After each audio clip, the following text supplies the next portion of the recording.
직접 발로 뛰어서 현장에 있는 의원을 만나다. 생동감이 살아있는 현장 의정 포커스.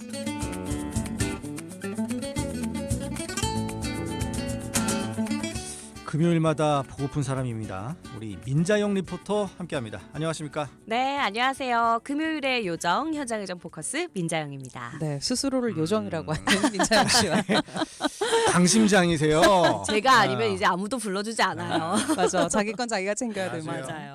네, 금요일의 요정 민자영 씨와 함께 오늘 현장 의정 포커스 이야기 나눠볼 텐데 오늘은 어떤 의원의 어떤 의정 활동 이야기 나눠볼까요? 네, 오늘은 국민의힘 성남시 제5선거구 방성환 의원의 의정 활동 살펴보도록 하겠습니다. 방성환 의원은 경기도의회 후반기 농정해양위원회 위원장으로 전반기에 이어서 경기도 내 농업과 농어촌의 발전을 위해서 현장의 이야기를 적극적으로 듣고요. 정책에 반영하고자 다양한 의정 활동들을 펼쳐나가고 있는데요. 특히 요즘은 전통적인 산업 중 하나인 농어업에 기술의 발전을 더한 푸드테크와 관련한 다양한 아이디어를 실현하기 위한 노력하고 있습니다. 혹시 두 분 푸드테크라는 단어 많이 들어보셨을 텐데 어떤 게 좀 떠오르세요? 품종 개량? 품종 개량. 푸드테크. 네. 그러게요. 저도 음식의 기술을 더하면 뭐가 되죠? 잘 모르겠네. 맞아요. 요즘 사실은 이 푸드와 테크 글자 그대로 우리의 먹거리에 음식의 4차 산업이 더해지는 게 푸드테크다라고 알고는 있지만 네. 구체적으로는 무엇인지 잘 모르시는 분들이 더 많을 겁니다. 저도 그랬어요, 사실은. 근데 일단 음식을 만들기 위해선 뭐가 필요하죠? 뭐 재료, 그쵸. 뭐 레시피, 재료. 네. 맞아요. 그리고 의지. 아, 의지. 의지도 중요한데 사실은 가장 기본이 재료가 되겠죠. 그렇죠. 이 재료를 생산하는 것부터 푸드테크가 시작됩니다. 생산과 공급에서부터 식품 제조, 가공, 유통, 판매, 배달, 소비까지 이 먹을 것의 전 분야를 모두 푸드테크에서 반영할 수 있고요.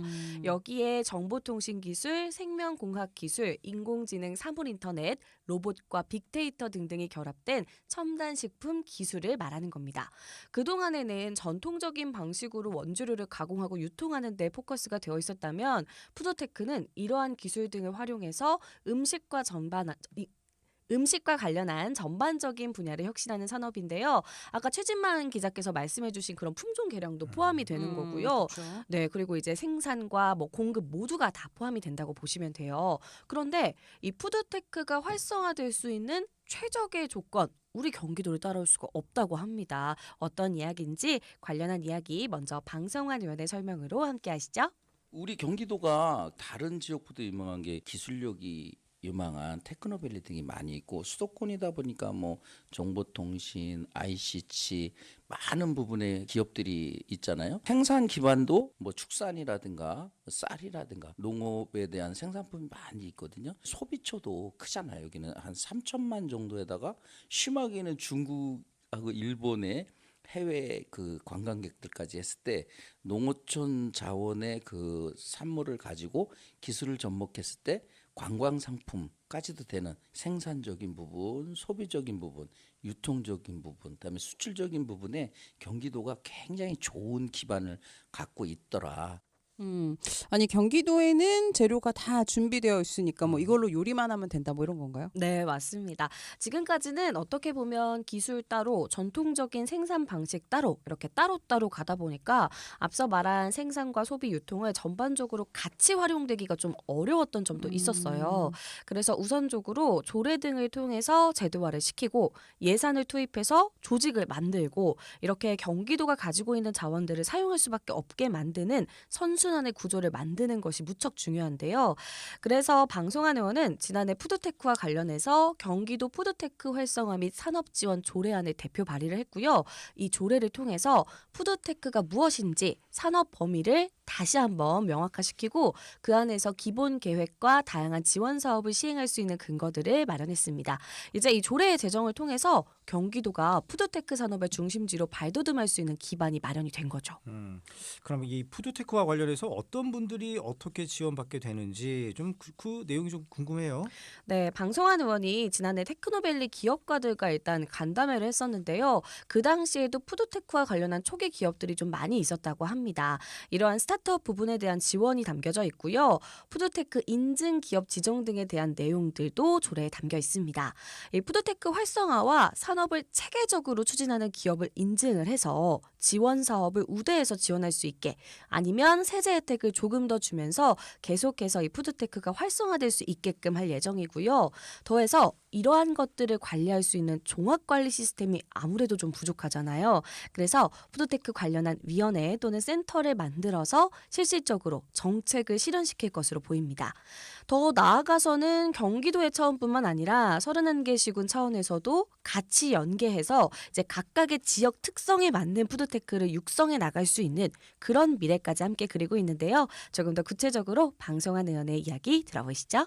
창업 자금이 힘들더라고. 창업하려면 일단 사무실도 있어야 하고 인력도 있어야 되는데 이런 예비적 사회적 기업하고 연계를 시켰거나 아니면 중소기업청에서 하고 있는 창업 자금 지원에 대한 부분이고, 또 하나가 이제 기술력에 대한 부분이잖아요. 본인들이 기술로 했는데 테스트 베드가 없는 거야. 요만큼 조그만 거를 우리가 시험하기 위해서 잘 안 받아준단 말이에요. 그런 소규모 다품 정도 좀 테스트할 수 있는 그런 거를 우리 경기도에서 이렇게 만들어주면 거기 와서 활용할 수 있게끔 하는 그런 제도를 활용하는 부분에 대해서 조례에 담아 있고, 시군의 조례가 필요하다는 게 그래 서로 연계가 돼야 되거든요. 그러면 그게 아까 그 기업에게 아까 혜택이 가고 바로 스타트업에서 유니콘 기업까지 갈 수 있는 그런 계기가 되겠죠. 여기에 더해서 초기에는 소비 부분이 무척 좀 힘든 지점이라고 해요. 판로를 개척해야 되는데 우리 경기도는 당연히 농협이라는 소비에 대한 큰 조직망이 있고, 또 여기에 농수산진흥원에서 온라인과 오프라인 지원을 통해 구매자들에게 조금 더 빠르게 도달할 수 있는 이 판로를 만들 수 있는 여건이 가능하거든요. 그리고 지자체 우선 구매 제도 등도 있기 때문에 이 생산부터 유통까지 도의 지원을 톡톡히 받을 수 있는 그런 모습들도 기대해 볼 수 있을 것 같습니다. 네, 요즘에 우리가 뭐 플랫폼 얘기 많이 하는데 어떻게 보면 경기도가 하나의 이 거대한 뭐 푸드테크 플랫폼이 된다, 뭐 이렇게 볼 수 있는 거네요. 네, 맞습니다.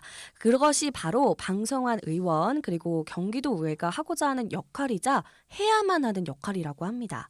쭉 이야기해오고 있는 것이 지금 푸드테크 활성화를 위한 조례가 만들어지면서 전반적으로 푸드테크가 어떤 식으로 어디에서 돌아가야 하는지 밑그림은 좀 그려진 상태거든요.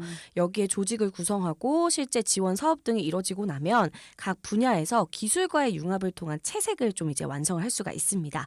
그리고 결국에는 경기도를 통해서 푸드테크 기업이 완성되어가는 미래 또한 만날 수 있게 되는 거죠. 그런데 뭐 우리가 농어촌 같은 경우는 고령화가 되게 심하잖아요. 그쵸. 그렇다면 거기서 일하시는 분들이 푸드테크 도입한다 그러면 좀 어렵게 느껴지지 않으실까, 그런 생각도 좀 듭니다. 맞아요. 사실 그럴 수 있습니다. 우리도 사실 푸드테크 오면 딱 와닿는 게 사실은 많진 않잖아요. 맞아요. 그래서 처음에는 좀 생소한 개념으로 받아들이시는 분들이 많았다고 해요. 그런데 사실은 지금 최근 스마트팜이라던가 뭐 대체 단백질, 자동화 기술, 스마트 양식장 등등 이제 농어촌에서도 다양한 사업들이 추진이 되고 있는 현실이거든요. 그래서 관심을 갖고 지켜보는 분들 또한 늘고 있다고 합니다. 자동화 방식이 도입이 되면 지금보다 힘은 덜 들고 생산량은 더 늘 수 있고 새로운 비즈니스 기회를 찾았다는 점에서 긍정적으로 보는 분들이 많은데요. 농촌, 어촌의 고령화와 함께 어쩌면 지금 좀 위기라고 생각하시는 분들이 많을 거거든요. 네네. 하지만 이런 전통 생산의 어려움들을 헤쳐나갈 수 있는 하나의 기회로 이제 기존의 농업인들뿐만 아니라 청년 농업인들까지 흡수할 수 있을 거라는 방송한 의원의 이야기 계속해서 함께 하시죠. 농어촌의 그 농민들이나 어민들한테 푸드테크 말씀을 드리면 아직은 생소해 하세요. 근데 또 거꾸로 스마트 농업 아시죠? 그러면 다 안다고 하세요. 그다음에 아까 얘기하는 푸드테크 기업들하고 했을 때는 새로운 이거 블루오션이 될 수 있겠다. 경기도의 농어촌에서 나오는 그 산물을 가지고 이거를 여러 가지 접목을 했을 때 소비가 우선 되잖아요. 또 수출길도 열리고 그런 것들이 다 아까 푸드테크하고 연결되는 것들이니까 그런 부분은 괜찮은데 나에게 기획했는데 부분을 넘어서 이제 상업화 하시는 부분이 좀 선도자들이고 그 정도까지는 아직 와 있는 것 같아요. 푸드테크 얘기 계속 하고 있는데 어쨌든 그런 푸드테크를 기반으로 농어촌의 뭐 새로운 모습들 저희가 어떤 모습들을 좀 상상해 볼 수 있을까요? 미래로 갈 필요 없이 지금도 진행되고 있는 푸드테크 산업을 한번 예를 들어볼게요. 네. 포천에 어떤 기업에 가면 버섯으로 커피를 만드는 곳이 있습니다. 버섯으로 커피를 만들어요? 네, 커피콩이 아니라 버섯으로 만드는데 사실 버섯은 그동안 반찬의 주 재료로 이용이 되는 그런 식물이었잖아요. 그렇죠. 그런데 커피라는 새로운 결과를 만들어내기 위해서 기술력이 여기에 도입이 된 거거든요. 건강과 관련해서 먹거리 요즘 관심이 많은데 이제 대체 커피 시장이라는 곳을 개척할 수 있게 되는 거고 또 이제 하나의 예는 우리가 다이어트 할 때 가장 먼저 끊는 게 뭐죠? 탄수화물. 탄수화물이죠. 탄수화물. 네. 네. 그런데 이 밥을 짓는 쌀이 만약에 탄수화물보다 단백질로 더 구성이 잘 된 쌀이라면 네, 당장 곤약밥이 유행을 했던 것처럼 한때 많이 먹었어요. 그쵸. 이 아, 단백질 쌀도 아마도 원하시는 분들 많을 거예요. 그쵸. 그래서 이런 것들처럼 기존에 있는 식물 이런 자원에다가 기술력을 도입해서 새로운 시장을 만드는 것을 좀 더 푸드테크라고 생각하시면 더 쉬울 거고요. 식량 안보라는 이야기가 있어요. 아, 많이 나오죠. 네, 지금 우리가 식량 자급률이 한 27% 정도로 상당히 떨어져 있는 상태인데 기후 위기 등과 더불어서 어떻게 보면 살아가는데 가장 기본적인 이 식량 푸드 이제는 좀 어쩔 수 없이 줄어드는 산업으로 그냥 포기하고 있기보다는 이제 조금 더 기본적인 중요한 산업군을 지키기 위해서 고부가가치 산업으로 기술력을 도입해서 전환시키자. 이게 굉장히 중요하다고 강조를 하고 있는 건데요. 그래서 방송한 의원은 이른바 아이돌 농부를 육성해서 이런 산업을 조금 더 이렇게 고부가가치로 만들어보는 건 어떨까 이야기를 했어요. 어떤 이야기인지 이어서 들어보겠습니다. 요즘 제가 주안점을 두고 있는 게 그래서 아이돌 농부예요. 기존의 전통 농업을 고급화, 특수화, 기능화 하는데도 이런 젊은 아니면 고급 아이돌 농부가 이렇게 노력을 해서 좋은 건강, 기능 또 우리 먹거리에 대한 대체 이런 부분을 만들어내고 또 하나가 어떤 기업체에서 농수산 자원을 활용해서 정보통신기술하고 접목을 해가지고 우리 먹거리의 대량 생산이라든가 아니면 기능성에 대한 부분을 만들어내는 농촌 자원을 이용해서 그거를 국민들의 먹거리를 그 생산해내고 소비하는 데 대표적인 주자가 되는 거죠. 그 실제로 생산을 하면서 혁신적인 기술을 접목도 하고 그리고 또 홍보까지 하고 뭐 일석이조예요. 네, 맞습니다. 특히 31개 시군에 각각 대표적인 아이돌 농부 한 명씩만 있어도 같이 이분들끼리 협업을 할 수 있고 또 그 안에서 경쟁을 하면서 생산의 부분뿐만 아니라 지리적, 관광적인 산업 기반 또한 형성해 나갈 수 있을 텐데요. 그리고 이제 앞서 식량 안보 이야기를 하면서 자급률이 많이 줄고 있다 이렇게 말씀을 드렸는데 그 이유 중 하나가 기후 위기와도 관련이 있습니다. 근데 이 기후 변화가 가장 직격탄으로 오는 곳이 바로 농어촌이거든요.